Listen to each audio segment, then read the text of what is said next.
How do you do, ladies and gentlemen? I'm Basil Rathbone. I'm going to read you an interesting and oft neglected story. One day, many centuries ago, when man's language had sufficiently developed to permit him to reason, he probably asked himself, what is prophecy? Before he had the word for it, he had the idea for it. For prophecy has always existed.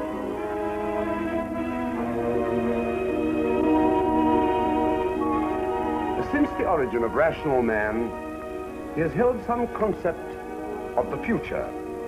With the passage of time, he has attributed the shape of his future to a variety of sources: cults, sects, faith, religions, and philosophies. Almost without exception, it has been variously named nature, truth, light, love, or God, to cite but a few.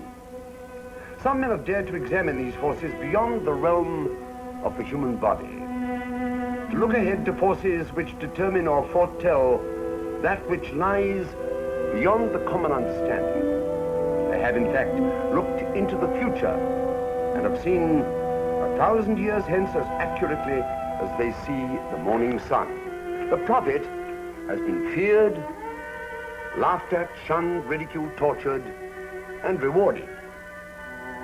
By whatever name he was known, mystic, seer, soothsayer, oracle, prophet, he has been one holding some almost inexplicable power of spiritual far-sightedness.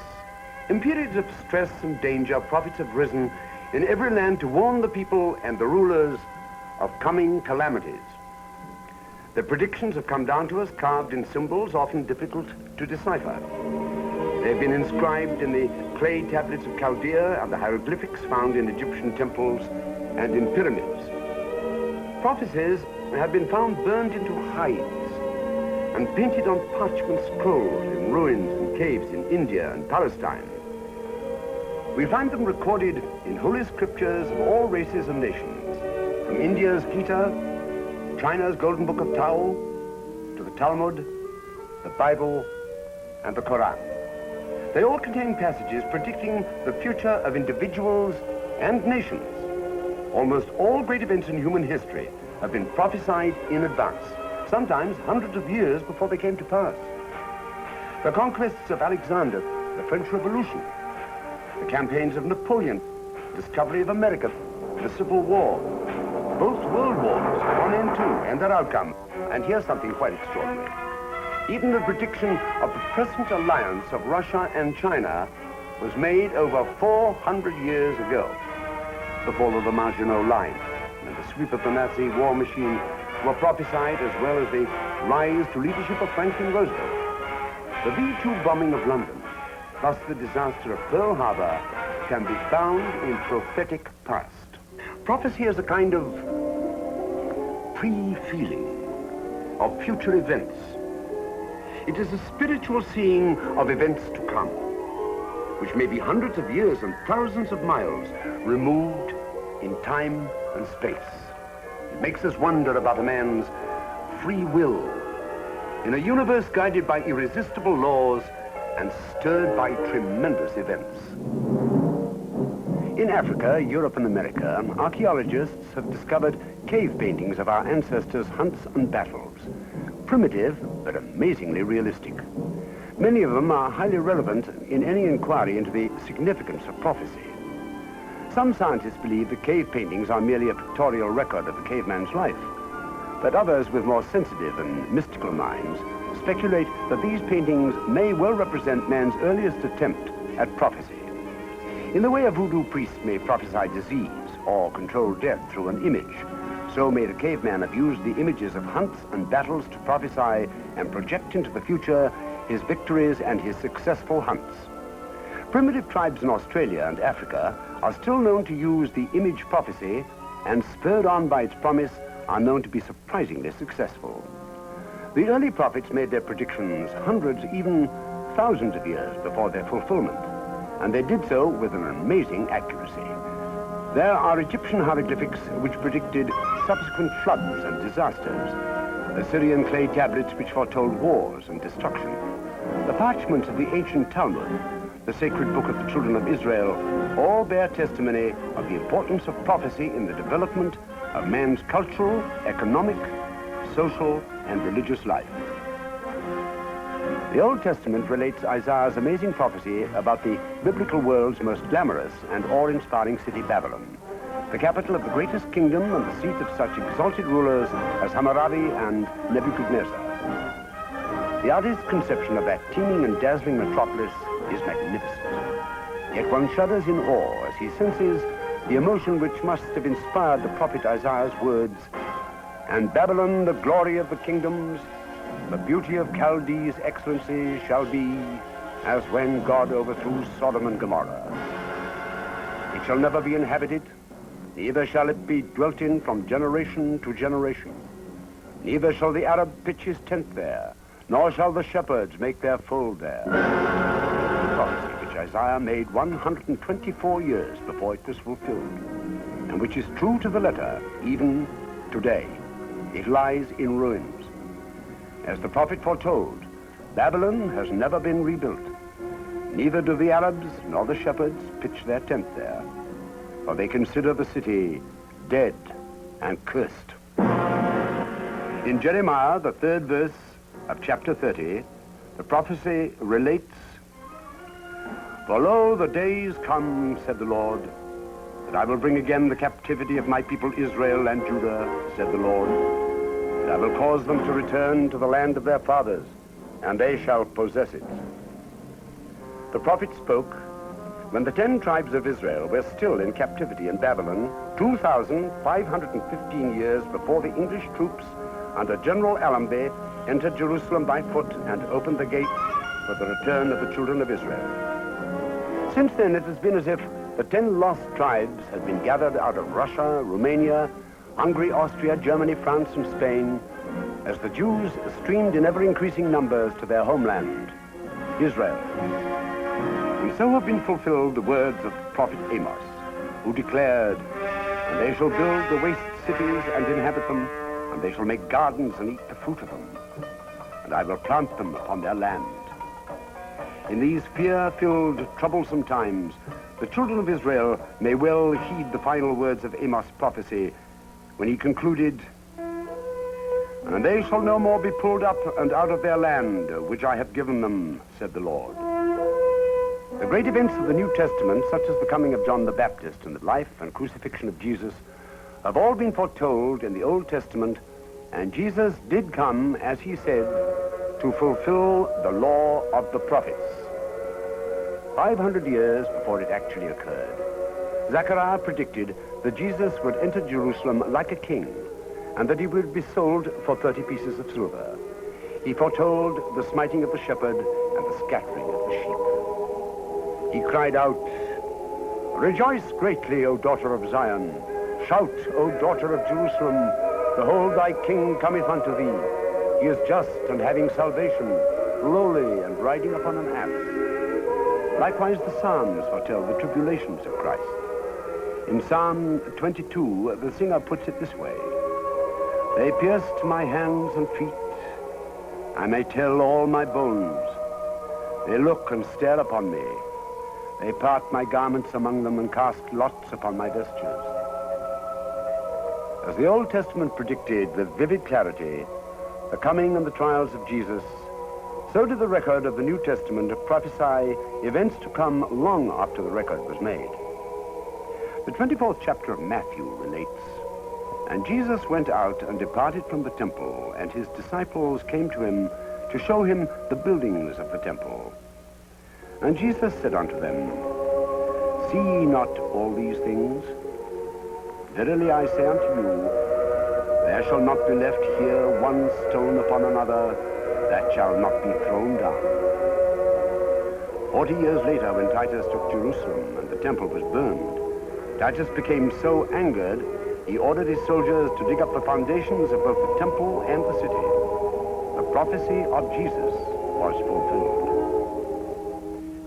There has been much speculation about Jesus' prophecy of the days of the end of the world. Some contend that the end may come in our own time of division and turmoil in atomic and hydrogen warfare. Others, however, point to the prophecies of the greatest prophet of the Middle Ages, Nostradamus.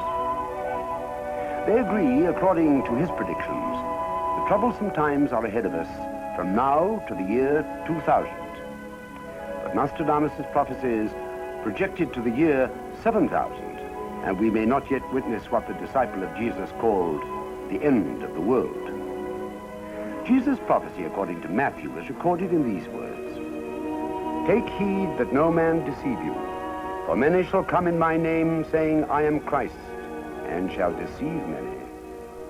And ye shall hear of wars and rumors of wars. See that ye be not troubled. For all these things must come to pass, but the end is not yet." The book of Revelation, with its mystical symbolism, has been interpreted innumerable times according to the state of mind, the religious background, and the desires of the interpreter. But time in its own way will reveal the full meaning of that book. Historians of the future, or even yet in our day, will evaluate the accuracy and portent of those words. The unfulfilled prophecies of old are the significant mysteries of the future. The two monuments of the ancient world which have inspired the most wonder and speculation are the Great Pyramid of Gizeh and the Sphinx near Cairo in Egypt. According to inscriptions found in it, the Great Pyramid was built by the pharaoh Cheops, who ruled about 2600 BC. But according to a psychic research conducted by Edgar Casey, the seer of Virginia Beach, Cheops took credit for a work which preceded his rule by 10,000 years, and the Sphinx was already in existence when the Great Pyramid was constructed under the guidance of Rata, the high priest. Be this as it may, the Great Pyramid has been the puzzle of the ages, for it seems unlikely that such a gigantic structure should be built merely to satisfy the vanity of a pharaoh. When archaeologists at last found the cleverly concealed entrance on the north side of the pyramid, they discovered to their astonishment that neither one of the two passages led to the mummy of a pharaoh. D. Davidson and H. Aldersmith published in 1924 a monumental book entitled The Great Pyramid, Its Divine Message. In this fascinating scientific work, they proved in meticulous calculations and innumerable charts that the Great Pyramid was actually a monument of prophecy. Some of the events prophesied in the Great Pyramid are these. The First World War, August the 4th and 5th, 1914, falls at the end of the great step concluding the Grand Gallery. The armistice, November the 11th, 1918, reaches the end of the first low passage. The Great Depression, which ended in the stock market crash of 1929, is shown at the beginning of the second low passage. Adolf Hitler's decision for world conquest is indicated by the end of the second low passage. It is dated September the 15th and 16th, when Hitler had his first discussion with Mussolini and negotiated the Axis Alliance in 1937. But the fathers of the American Revolution, the founders of the United States, were well aware of the symbolic meaning of the Great Pyramid, with its missing capstone, which they replaced with the mystical all-seeing eye. In Greece, about 1,500 years before the birth of Christ, temples of prophecy or oracles sprang up all over the land. Dodona, the earliest one, was old when Homer, the great poet, penned the immortal verses of his Iliad. But of the many oracles, it was Delphi which was destined to become the most celebrated of all. The Pythia sat in a sacred cave on an iron tripod which had been placed over a rock fissure, drawing her into a holy trance. In this trance state, she prophesied fame and fortune. She prophesied failure and disease. She foretold victory or defeat in military campaigns which shared the destiny of nations. Some of the prophecies were about everyday occurrences: the sex of a coming child, advice to the lovelorn, the outcome of the Olympic Games. Yet sages, kings, and heads of nations came to ask the famous oracle for advice, and when fortune favored them, they rewarded it richly. It was Cicero, the Roman philosopher, statesman, and critic, who wrote, Delphi could never have been so overwhelmed with significant presents from kings and nations had not the ages proved the truth of these oracles. Much of the Delphi's wealth came from King Croesus, the fabulously rich ruler of Lydia, whose fortune is legendary even today. Because Croesus was a cautious man, he put 6 different oracles to a test with this question: what is King Croesus doing today? When her turn came, the Pythia of Delphi replied, Croesus is boiling a lamb and a tortoise together in a copper vessel. This was true, and the king was highly pleased with the accuracy of the oracle. He then sent a large procession of courtiers and slaves bearing costly gifts to induce Apollo, the sun god and patron of the oracle, to grant him a special favor. Then Croesus asked, shall I march against King Cyrus of Persia? Apollo's answer was cryptic, for the Pythia replied, Croesus, if thou crossest the river Halys, thou shalt destroy a great kingdom. Croesus interpreted the response to mean that he would be victorious in his campaign against Cyrus, and he therefore declared war against Persia. But within 2 weeks, it was Cyrus who victoriously stormed Sardis, and Croesus was condemned to be publicly burned with his advisors. On the flaming funeral pyre, he could sadly meditate on the double meaning of the oracle. Once Pythia prophesied the destruction of the great Delphi itself. When the Pythia was asked about it, she declared in a mournful voice, aye, if he bear it, if he endure to know, even Delphi, like all things, must go. Thus, even thus, on some long destined day, shall Delphi's beauty shrivel and burn away. Delphi's fame shall vanish, and from the earth expire, at that bright bidding of the celestial fire. And as Apollo's priestess prophesied, the day soon came. By the 1st century AD, the Delphi had become so famous and wealthy that the Roman Emperor Nero became jealous of its importance, and he looted and destroyed it. Nero felt secure, for the Pythia had told, beware of 73, but the prophecy applied to his successor, Galba, who had Nero strangled. It was Galba who ruled in his 73rd year.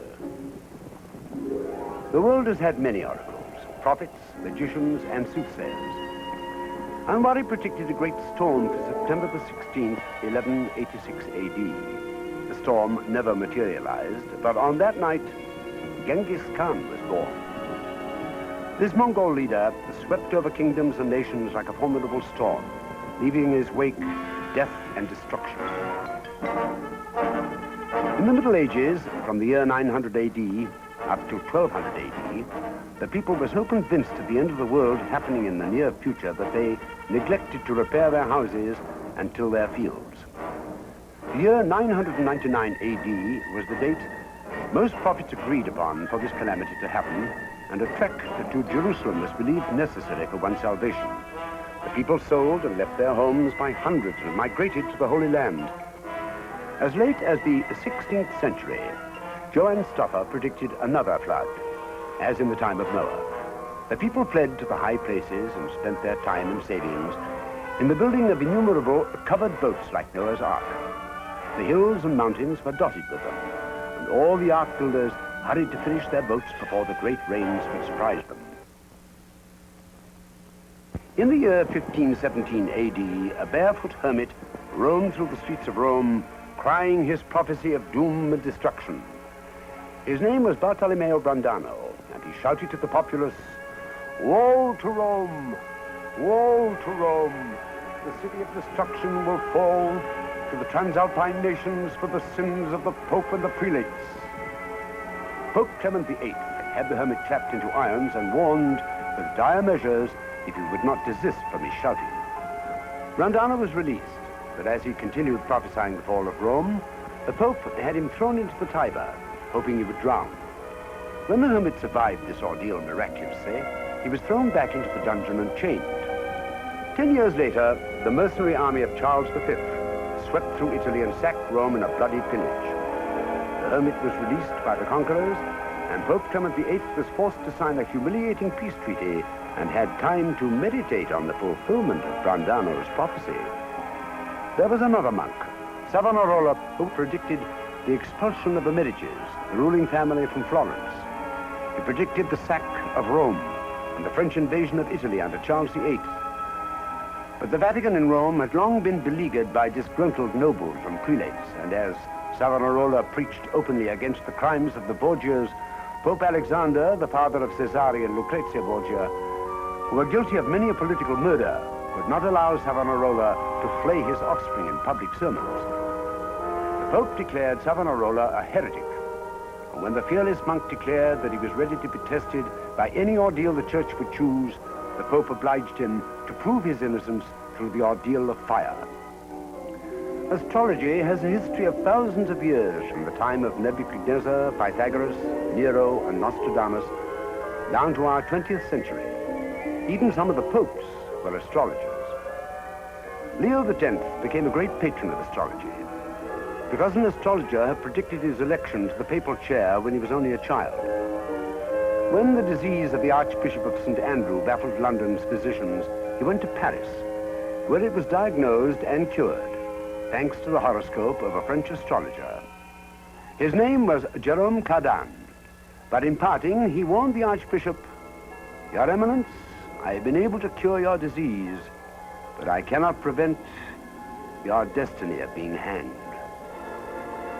The astrologer's prophecy was fulfilled 20 years later, when the Archbishop was hanged by an edict of Mary Queen of Scotland. The Swedish astronomer Tycho Brahe was only a young man when he predicted the Great Plague which depopulated Europe in 1666. He also predicted the birth and death of Gustavus Adolphus, the warrior king of Sweden, who kept Europe in fear and turmoil in the 30-year religious war. Gustavus Adolphus died in the bloody Battle of Lutzen. The world-renowned French astrologer and prophet, Nostradamus, predicted more than 100 years before it happened the destructive fire of London, which occurred in 1666. This event was also foretold by England's Mother Shipton in the jingle, "Wind and fire well nigh mix" in 1666. Much be burned in fiery shower in London town, up to the tower. So you can see prophecy is found to have many facets. Astrology, the voices heard by the biblical prophets, and Joan of Arc, and Britain's Mother Shipton. Joan of Arc, a simple peasant girl from Domremy, was probably the most amazing example of prophecy fulfilled. In childlike simplicity, she prophesied that she was destined to rid France of the English invaders and crown the Dauphin in Reims, and as Joan predicted, through her leadership, the English invaders were driven back, and the Dauphin was crowned King of France in the great cathedral of Reims. For these amazing deeds, she was delivered to her enemies, declared a witch, and burned at the stake. There was another saint, St. Malachi of Ireland, who predicted the number of popes who were to ascend the papal chair. Pope Celestine III, for one, was identified with the Latin words Durori Bovensi, which means that his family name was Bovensi. Pope Alexander IV was described with the words Signum Ostiensi, and he was, before his election, Cardinal of Ostia. Pope Clement VIII had been governor of Rieti in Umbria. St. Malachi referred to him as Rose Umbria, the Rose of Umbria. Pope Clement VI was identified Urus Velox, and his family coat of arms showed a running bear. Many more could be added to this impressive list, but scholars have speculated that only 7 cardinals remain to ascend the papal chair until the last pope, Peter the Roman, appears.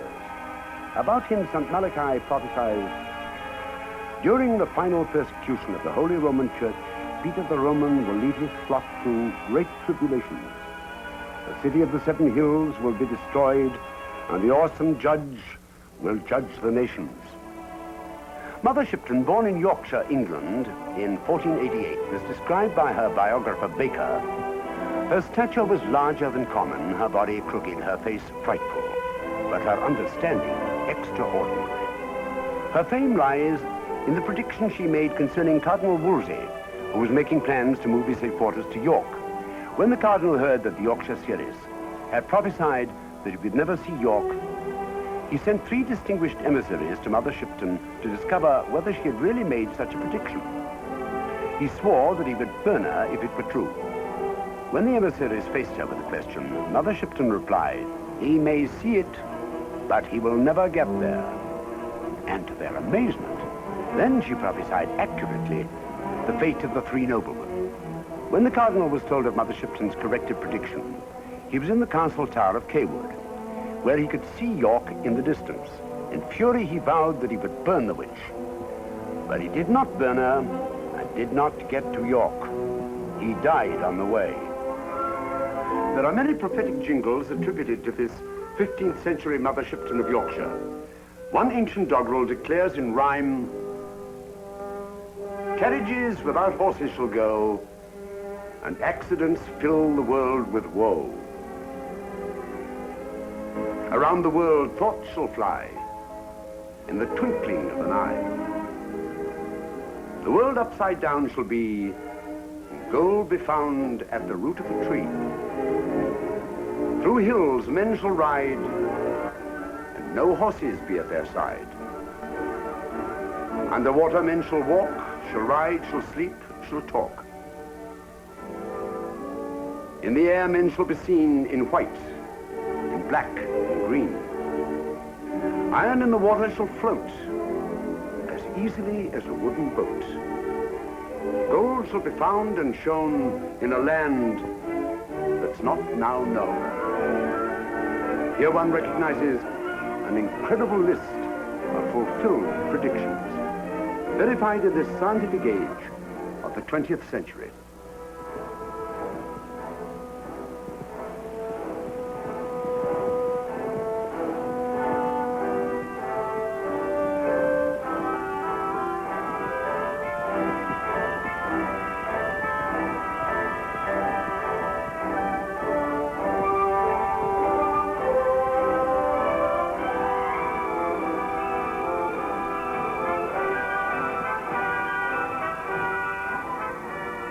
Emanuel Swedenborg, the Swedish visionary, abandoned his profession to startle the world with his mystical books about heaven and hell, and also his extraordinary clairvoyance. Baha'u'llah, the founder of the Baha'i faith, lived in Persia in the 19th century. He made the prophecy that his faith would one day circle the world. The great mystic Count Saint-Germain was the advisor of rulers and the darling of Europe's society in the 18th century. The American Indian prophets resembled the great prophets of Israel in preaching a definite message. They foretold the regeneration of the red man and the recapture of the lands from the white man.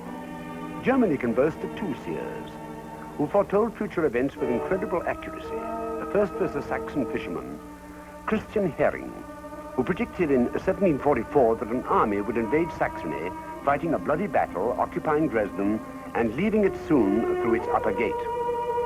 Some 2 years later, in the winter of 1745, the army of Frederick the Great fought the bloody battle of Saxony. He did occupy Dresden and left it through the upper gate soon after the peace was signed. Christian Herring also predicted an alliance between Maria Theresa of Austria and Louis XV of France against Frederick the Great, 2 months before the event came about. He foresaw the 7 Years' War a full 7 months before the fighting began. Another German prophet, Johann Adam Müller, made his home in Maisbach, near Heidelberg. Fully documented evidence has established that as early as 1807, Müller predicted the Franco-Russian War of 1812 and Napoleon's retreat from Moscow. In 1815, when everyone believed Napoleon to be safely put away on Elba, Müller was mocked and ridiculed when he foresaw another war with France. Nevertheless, Napoleon did flee back to France, and while the victors divided the spoils in the Congress of Vienna, he assembled a new army and marched against them until he was defeated in the fateful battle of Waterloo. The most recent prophecy about the First World War and its far-reaching effects was made by the Russian scholar Count Leo Tolstoy, the author of War and Peace and other great works. In 1910, when Tolstoy lay dying, he made an amazing prediction in an awed and halting whisper. "I see, floating above the sea of human fate, the nations rush madly after her. But she, the eternal courtesan, commercialism, flirts with them all. bewitching as she seems, much agony and destruction follow in her wake. She carries the flame of war from city to city and from country to country.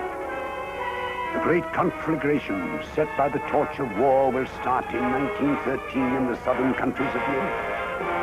I see in that year all Europe in flames and bleeding, and I hear lamentations on the huge battlefields. And who knows, perhaps the German Kaiser did decide on a war in 1913, but waited only for a good excuse to start it. There's a modern prophet whose predictions have an amazing percentage of accuracy, although he made some of them merely through the study of the human hand. He is Count Hamann, who called himself Cairo. Among his early predictions was that which he made for Lord Kitchener.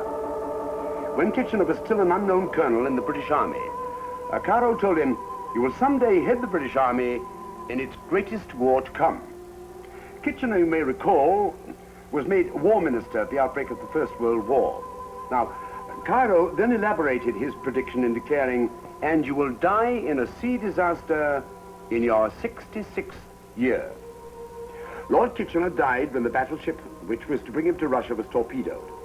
Even though he had trained himself to become a good swimmer, he drowned in the turbulent waters of the North Sea in the year 1916. And he was in his 66th year. In order to test Cairo's ability, Tsar Nicholas II approached the famous palm reader in the disguise of a private citizen. Cairo told the Tsar, "You desire peace, but your destiny is tied up with bloody wars and turmoil, and you will lose what you love best through violence." A few years after the Russian-Japanese War, which ended so disastrously for Russia, Cairo came to Moscow and Tsar Nicholas demanded to see him at his summer palace. Cairo was asked to work out the Kabbalistic numbers of both the Tsar and the Tsarina, and he was stunned by the tragic death he foresaw for them both in 1917.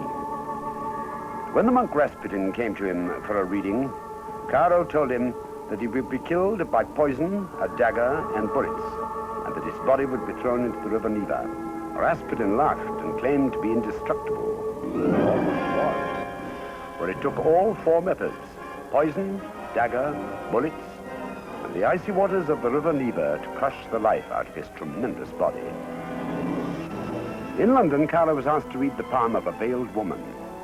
He told her about a brilliant career and fame and fortune all over the continent, but an end of disaster and misfortune. The woman gasped, "Oh, mon Dieu!" Cairo gazed into the deep eyes of the immortal Sarah Bernhardt, Europe's greatest actress. In his long, eventful life, Cairo read hundreds of palms of the great and near great. Among his famous clients were the beautiful Blanche Roosevelt, a gifted American girl who became Contessa Marchetta d'Alcri. Madame Melba, the great singer whose golden voice thrilled Europe and America. Lily Langtry, the famous actress who became the darling of America. And Mark Twain, the great American humorist who was bankrupt when he came for his reading. He wrote in Cairo's guest book, "Cairo has exposed my character to me with humiliating accuracy. I ought not to confess this accuracy. Still, I am moved to do it." Mark Twain. The most tragic and yet truthful prediction which Cairo made was that which he saw in the palm of the famous English poet Oscar Wilde. After examining a pair of pudgy male hands, Cairo declared, "The right hand is the hand of a king who sends himself into exile." "Ridiculous," exclaimed Lily Langtry. "Oscar is a genius and an aesthete." But after his unfortunate scandal, Oscar Wilde had to exile himself. He died in Paris, poor and lonely, shunned by his admirers and deserted by his society friends. Cairo was no less amazing in his predictions of historical events. In 1927, for example, he declared that India would be freed and religious warfare would rage between the Mohammedans and the Buddhists.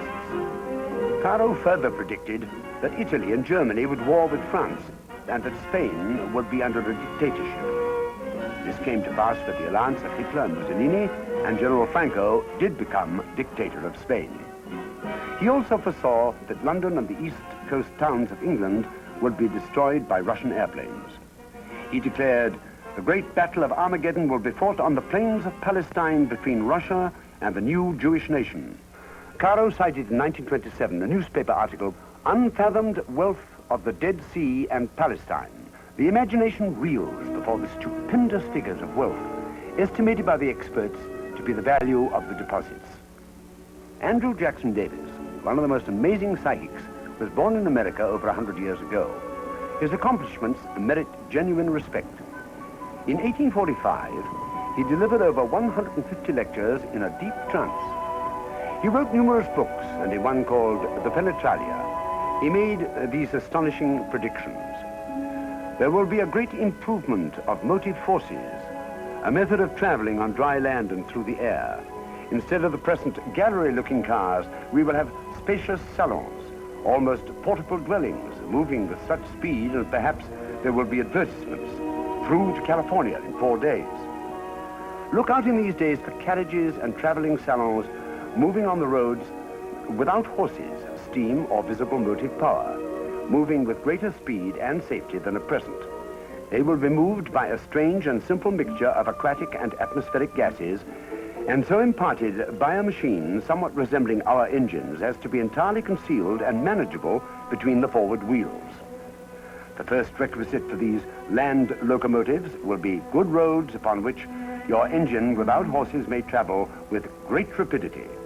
Remember that Andrew Jackson Davis predicted all this in 1856. Brigham Young, the dauntless leader who headed the Mormon trek to the Salt Lakes to keep them safe from persecution, made this following prophecy for the world and America. All that you know now can scarcely be called a preface to the sermon that will be preached with fire and sword, tempests, earthquakes, hail, rain, and fearful destruction. You will hear of magnificent cities, idolized by the people, sinking in the earth, entombing the inhabitants. The sea will heave beyond its bounds, engulfing mighty cities. Famine will spread over the nations. They will destroy each other, caring not for the blood and lives of their neighbors, of their families, nor their own lives. Those dire words of Brigham Young seem to have a parallel in the prediction made by Edward Casey, a miracle man of Virginia Beach. This amazing man, who diagnosed the ailments of hundreds of people while in a self-induced trance, offered a prediction about the coming changes in the earth. His forecast presages events from the present to the year 2000 and includes a great cataclysm caused by a flip of the Earth's axis. Italy, Japan, and England will sink, and later the whole of Europe in the twinkling of an eye. At the same time, new land masses are to rise from both the Atlantic and the Pacific Oceans. As for America, the Casey reading, or prophecy, predicts that California will be separated from the mainland and broken up into islands, while the lowlands and parts of the desert will be covered by the ocean. The Great Lakes are to form a large gulf in the Atlantic, while new land is to rise near Florida, and the mountain range is to be pushed up in the Midwestern states. Such geographical phenomena are not beyond the realm of reason. Geological researchers speculate that the increasing weight of this ice mass at the South Pole could cause the Earth's axis to tilt, thereby causing a cataclysm of earthquakes and tidal waves. And so Brigham Young's and Edgar Casey's predictions may well come to pass. For those who wish to check the Bible for a confirmation, they will find confirmed in the 24th chapter of St. Matthew, wherein Jesus also predicts these calamities. There is one book in the Christian Bible known as the Apocalypse, or the Revelations of St. John. Many biblical scholars have tried to interpret the book of Revelations and give its prophecy a time tag. Various interpretations have been applied to the symbols of the four churches, the 7 golden candlesticks, the 7 seals and their opening, revealing the white, the red, the black, and the pale horse, those slain for their faith, and the end of the world with the heavens rolled up like a scroll. But perhaps no one except a prophet of the saintliness and insight of a St. John can interpret that which has been couched in this terrifying symbolism. The prophecies of coming cataclysm and worldwide destruction seem like the frightening visions of a mad brain. But strange as it may seem, both ancient and modern prophets have made similar predictions. There was Ezekiel, who worried his contemporaries, and Zechariah, who made his predictions 100 years later.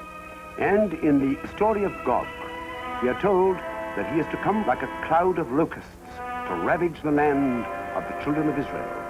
Zechariah predicted in the final book of the Old Testament the storming of Jerusalem and the battle of all nations. From this 16th century study where I'm now seated, the following predictions and many more were made over 400 years ago by the French physician who attended royalty, fought the plague successfully, yet who rose to his greatest fame as a prophet. Michael Nostradamus was born the 14th day of December, 1503 in Saint-Rémy. He was an exceedingly bright youngster. His paternal grandfather, Jean de Saint-Rémy, taught him Greek, Latin, Hebrew, and the mysteries of alchemy, the Kabbalah, and astrology. After studying the plague in Avignon, he developed his own methods of diagnosis and quickly gained confidence and fame through his plague powder, which saved many whom other doctors had given up. But with his fame came professional jealousies, and he was forced to sit for most grueling examinations. In spite of all the obstacles and objections from his older colleagues, Nostradamus passed the examination with ease and became a fully accredited doctor at the age of 26. In the beautiful town of Agen, Nostradamus settled down and married Harriet de Lubjac, who gave him 2 fine sons. It was then the tragedy struck. The plague took his wife and sons, and he became an eternal searcher and wanderer. In his wanderings from town to town and in search for wisdom in monasteries and the thick-walled studies of astrologers, alchemists, and the sages of his time, he asked himself perplexing questions. Why was he unable to save his own wife and his sons when he had saved other wives and other children with his plague powder? Was there a fate which decreed when man must join his forebears in their graves? Did the Creator determine the life path leading either to happiness or tragedy? Was all this decided before the birth of the child, written in God's awesome book of life? And how could he, Nostradamus, gain the wisdom to read the Kabbalistic signs which would reveal the future? All these questions and many others led Michael Nostradamus to an intensive study of eternity's time clock, the constellations. He delved into astrology, alchemy, magic, and other secret sciences, hidden in musty volumes, in puzzling symbols and Kabbalistic formulae. As he searched, a lightning bolt of inspiration struck. Nostradamus found a way to look into the magic mirror of time, where he was unable to watch the astounding parade of events to come. In that awesome instant, Nostradamus had gained God's gift of prophecy. And out of a troubled physician grew a man who was able to read and understand the Creator's book of life. It was no wonder that Henry III and his queen, Catherine de' Medici, became the patrons of this amazing physician, who could not only heal their ailments, but who could also look into the future and predict thrones for all 4 of their sons. That unforgettable night when Nostradamus conjured the angel Anel to show Catherine de' Medici the future of her sons in the magic mirror, she saw each one of them ascending a throne. But neither the mirror nor Nostradamus revealed to her that each would die to leave the throne to his successor. His prophecy about the death of Henry II was only understood after it happened in a tournament. Nostradamus had predicted in one of his amazing 4-line prophetic poems, quote, "The young lion shall overcome the old one in a tournament field in a strange duel. In a golden cage he shall put out his eye. 2 wounds. One causes him to die a cruel death." In a tournament with a Scottish knight, a splinter entered the golden visor of Henry II and pierced first his eye and then his brain. And so the old lion really died a painful and cruel death. When a series of his famous quatrains was fulfilled in amazingly accurate circumstances, Catherine de' Medici consulted the magic mirror of Nostradamus often. Catherine's death was another of Nostradamus's rhyming riddles. The lady will remain to rule alone. The unique one died on the field of honor. 7 years she will vent her grief. Then she shall have a long life and a glorious reign. Nostradamus used a brass bowl filled with magnetized water when he searched for the coming future of France and the events which would change the rule of dynasties and nations, which he recorded in his collection of prophetic poems appropriately called the Centuries. He prophesied 100 years ahead of his time the date when the beloved Dauphin would marry Maria Theresa of Spain and ascend the throne. He also foretold the reign of the Sun King, Louis XIV, called the Grand Monarch. The time, a character and death of Louis XVI, and the influence of Marie Antoinette are described in 2 quatrains. The times are too good and the king is too easygoing.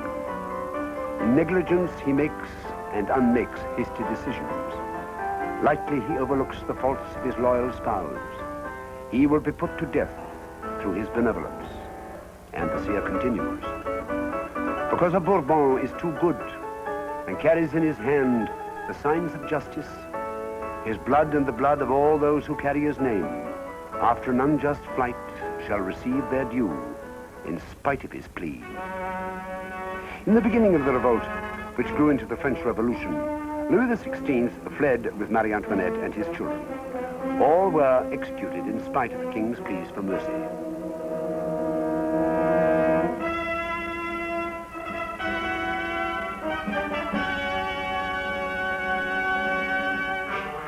This prophet's predictions reached even the 20th century when he penned these lines which are said to have portended the abdication of Edward VIII when he chose between the throne and Mrs. Wallis Simpson.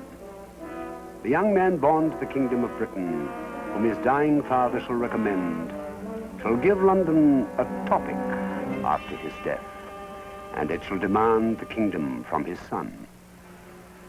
The rise of Hitler is easily recognizable in another verse. From the depth of Occidental Europe, a child will be born of poor people. He will seduce the masses through his tongue, and his reputation will increase and reach the Orient. Adolf Hitler was born of poor parents in the depth of Europe, Austria. He did seduce the masses with his speeches about Germany's destiny, and his fame did reach and impress Japan in the Orient. Looking far into the future, far beyond our own time, Nostradamus made a long series of terrible predictions concerning Rome, the clergy of the Catholic Church, and the flight of the Pope. Among the most thought-provoking of those yet-to-come projections are these. Ruin will come to the Italians and terrible fear. Their great city, a victim of corruption, will be looted. Day and night, and her churches will be violated. The 2 rivers, the Tiber and the Po, will be red and flowing with blood. When the Vatican will be pillaged, the sacred things profaned, the greatest one shall be at the Rome. Among the populace, a pestilence will be born. A king shall do something unjust, but he shall not be condemned. For Paris, Nostradamus prophesies. All around the great city, soldiers will be lodged in fields and towns. They will attack Paris, incited by Rome, and on the bridge, a great pillage will be made. Just as the biblical prophet Ezekiel and the modern prophet Caro predicted the return of the Jews to Palestine and the great battle of Armageddon, followed by hunger and pestilence, so did Nostradamus predict in this stanza, the newcomers will occupy a place which was formerly inhabitable. They will build homes without defenses and inhabit towns and fields and meadows at their pleasure. But war, famine, and pestilence will make their fields unproductive for quite some time. In several of his quatrains, Nostradamus predicts an Arab invasion of Europe. The Oriental shall come out of his seat, shall pass over the Apennines mountains and see France, shall go over the air, the waters, and the snow, and shall strike everyone with his staff. Through the discord and negligence of the French, a passage shall be opened to Mohammed. The land and sea of Italy shall be bloody, and the harbor of Marseille shall be covered with sails and ships. Russia's invasion of Turkey, her taking over the Greek islands and London's sphere of invasion, is indicated in this quatrain. The endeavors of the north shall be great. Upon the ocean gate, the Dardanelles shall be open. The kingdom in the island shall be re-established, and London shall quake in fear of discovered sails. Nostradamus, we now realize, predicted the bombing of London as accurately as the German World War II bombs hit their targets. The dart of heaven shall make his circuit. Rockets will strike. Some shall die speaking, so unexpected. It will be a great execution. Like a stone crashing through a tree, so shall the fierce people be humbled. Through the noise of a human monster, atom bombs, shall come the purge and expiation. A frightening quatrain indicating the sinking of entire countries seems to have a parallel in the predictions of the coming earth changes made by a modern prophet, Edgar Cayce. Nostradamus states it like this. A great mountain encompasses 7 stadia. After peace, war, famine, and inundation, it shall roll a long way, sinking many countries, even long-established kingdoms and their great foundations. In another quatrain, Nostradamus describes Napoleon as tête rasée, which means the shaved head. This was an apt description. The French kings had all long hair. Napoleon was the first French ruler to wear his short. Another fateful ruler, the German Emperor Wilhelm II, was described by Nostradamus as the peacock with the short arm. William II was probably one of the vainest rulers, and he loved to hide his short left arm in a Napoleonic gesture in his vest. It is said that the German emperor trembled over an ancient prediction which declared Wilhelm II, by name, will be the last king of Prussia. The Kaiser had good reason to tremble, since his grandfather had been told that the Hohenzollern Empire would end in 1914.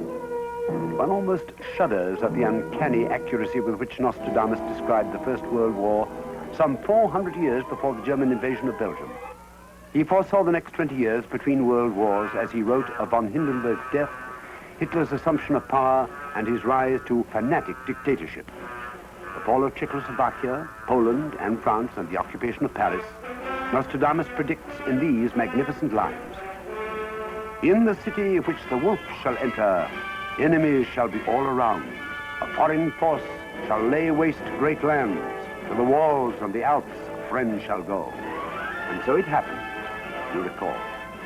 All those who were friendly to France either stood up against a wall to be shot or managed to flee to Switzerland, the neutral, Alpine country. Hitler's pompous ally, Mussolini, and his failing fascist regime were aptly described by Nostradamus. Also Hitler's own ignominious end was graphically predicted. Buried not dead, but in an apoplectic fit, he will be found to have eaten his hands. The city shall damn the heretic.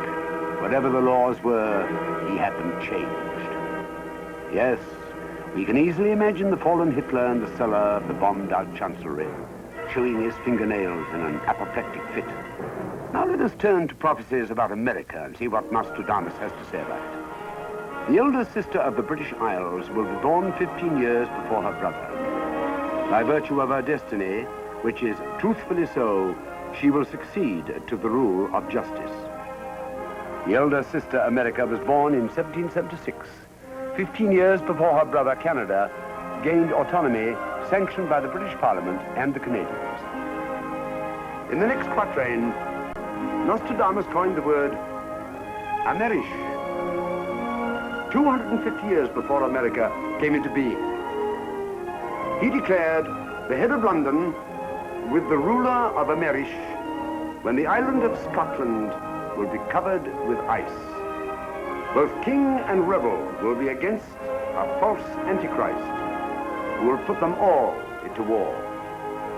This happened in December 1941, shortly after Pearl Harbor, when Hitler, the false antichrist, put both the King, England, and the former rebel, America, into the war.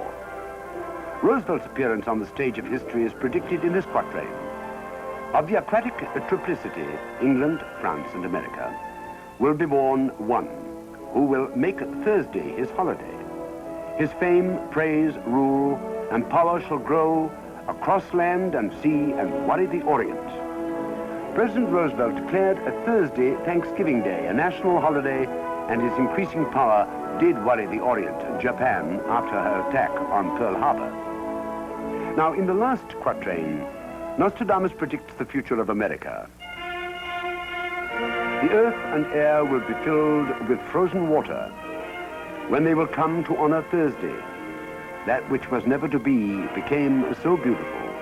From all four parts will they come to honor her. So the great seer prophesies that on another winter day, that which was never to be shall become so beautiful that from all the corners of the world, people will come to honor America. Of course, he was referring to liberty. When Edgar Cayce was asked what Earth would look like around the year 2000, he predicted great earthquakes and tidal waves and earth changes for the entire world. In an attempt to explain prophetic vision, Cayce declared, "To the psychic persons, thoughts have form, color, and substance. They are released from the mind of man and gather in the higher realms like clouds. Each thought is attracted by its own kind, like birds of a feather flocking together. Thoughts of tenderness and love will rise and join their brother thoughts in a cloud of brilliance and beauty. The thoughts of anger and revenge will also rise and join other hate thoughts in a darkening and threatening cloud of foreboding." Franklin Delano Roosevelt stated, "There is nothing to fear but fear itself."